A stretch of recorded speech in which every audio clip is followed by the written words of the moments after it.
Welcome to eagle media. ఎప్పటి నుంచో ప్రపంచ దేశాలను హెచ్ఐవి ఎయిడ్స్ వణికిస్తోంది.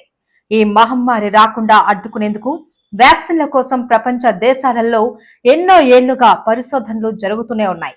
ఇక ప్రపంచ వ్యాప్తంగా ప్రతి సంవత్సరం 10 లక్షల మంది హెచ్ఐవి ఎయిడ్స్ బారిన పడుతున్నారు.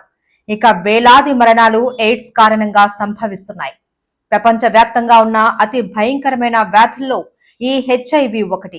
ఈ క్రమంలోనే ఎప్పటి నుంచో ఈ హెచ్ఐవికి వ్యాక్సిన్లు, మందులు కనిపెట్టేందుకు ప్రయోగాలు జరుగుతూనే ఉన్నాయి. ఎన్నో ప్రముఖ సంస్థలు, పెద్ద పెద్ద శాస్త్రవేత్తలు ఏళ్లుగా ప్రయోగాలు చేస్తూనే ఉన్నారు. ఈ క్రమంలోనే తాజాగా మరో వ్యాక్సిన్ ను తయారు చేశారు.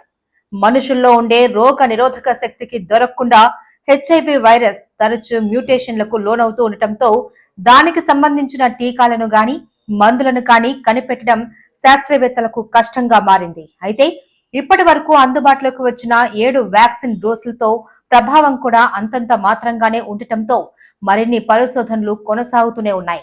ఈ క్రమంలోనే తాజాగా అమెరికాలోని ఎంఐటి పరిశోధకులు హెచ్ఐవి నియంత్రణకు ఓ టీకాను అభివృద్ధి చేశారు. హెచ్ఐవి నియంత్రణ కోసం ఈ టీకాను వారం వ్యవధిలో 2 డోసులుగా తీసుకోవాల్సి ఉంటుందని పరిశోధకులు తెలిపారు. తొలి డోస్లో 20% వ్యాక్సిన్ ను, రెండో డోస్లో 80% వ్యాక్సిన్ ను హెచ్ఐవి సోకి ఉన్న రోగికి ఎక్కిస్తారు. అయితే వారం రోజుల స్వల్ప వ్యవధిలోనే ఈ వ్యాక్సిన్ ను 2 డోసులు ఎక్కించడంతో హెచ్ఐవి వైరస్ మ్యూటేషన్ జరిగేలోపు టీకా తన పని చేస్తుందని పరిశోధకులు పేర్కొన్నారు. రోగ నిరోధక వ్యవస్థను కూడా ఉత్తేజితం చేస్తుందని శాస్త్రవేత్తలు భావిస్తున్నారు.